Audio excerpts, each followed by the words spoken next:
So here we are at a trade tasting at Barrière Frère. Very impressive space. It's a major maison de négoce of Bordeaux. So here we are at Barrière Frère. It's the actual first day of En Primeur week for journalists, but merchants have been here earlier, like yourself. And could you tell us what your name is and what your name is? Tristan Beeman. I'm with Best Wines Online in Southern California. And is this your first time to Bordeaux? Oh, no. I've been coming for 11 years, so... 11 years, my, the market's changed, hasn't it? Yes, it has dramatically. When you first came here, the Chinese weren't much of a factor, but now they've become a huge factor. A big factor, yeah. Yes. It has definitely changed the market. So, I've talked to some other Americans who, like David Sokolin, Mark Wessels, New York, Washington, D.C. respectively. Mm-hmm. They didn't choose to come this year. They just said, well, 2010 was so expensive, they don't really want to bother with 2011 because it doesn't seem to be a great vintage. What brings you here? I kind of look at it maybe a little differently, and I think 2008 was a vintage where not a lot of Americans came, and I think it was a mistake for most Americans not to come because there was a lot of opportunity in that vintage, and I think possibly maybe 11 could be the same. I don't know. I think, again, it's we never know what's going to happen. The reality of the market is either reality or not reality, but we have to be here. We have to still continue to do our work. If we decide not to come, I mean, realistically, then what does that mean for America and in Bordeaux? So I think we still need to be here. Do you have a crystal ball, and do you feel that Robert Parker will give a lot of high scores? No. Is Robert Parker still a factor? Oh my God. Yes, big time. Yeah, big time. Because 2008 was a huge surprise, wasn't it? I mean, he gave a lot of high scores. Yes.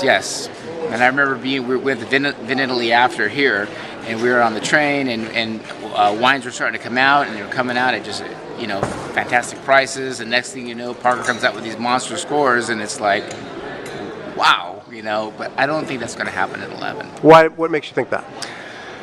I think because of maybe 2009 and 2010.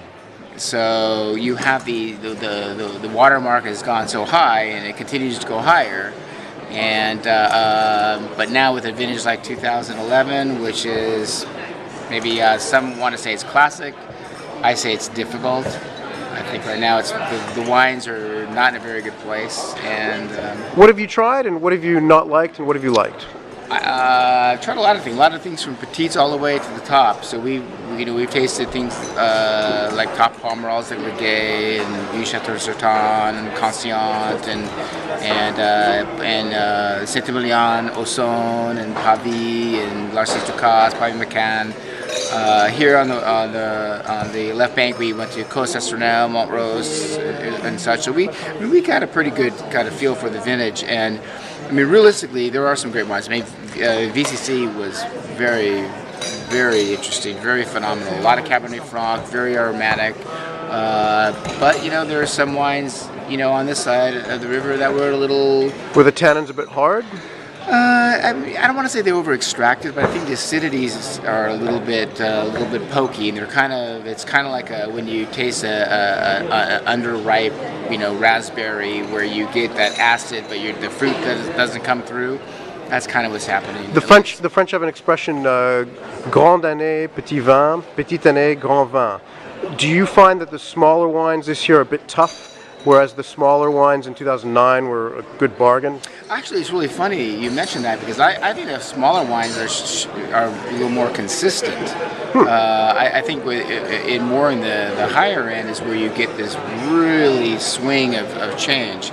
I think again I think there's more of a qualitative factor when you look at brands that maybe you never heard of in 2009 or 10 that made good wine. But that being said, I tasted a lot of petites in 11, and they were pretty good. So again, there's a lot of passion in these brands, and like actually what I could like Bouscat, La Gorgone, wine was ripe and had nice fruit and good balance. Whereas a lot of the classified brands, I think a little bit more highs and lows. Do you find it more Cabernet vintage, Merlot vintage, or is it sort of heterogeneous all over the place? Oh no, Cabernet. Definitely. More of a Cabernet vintage? Yeah, Cabernet vintage here, and Franc too.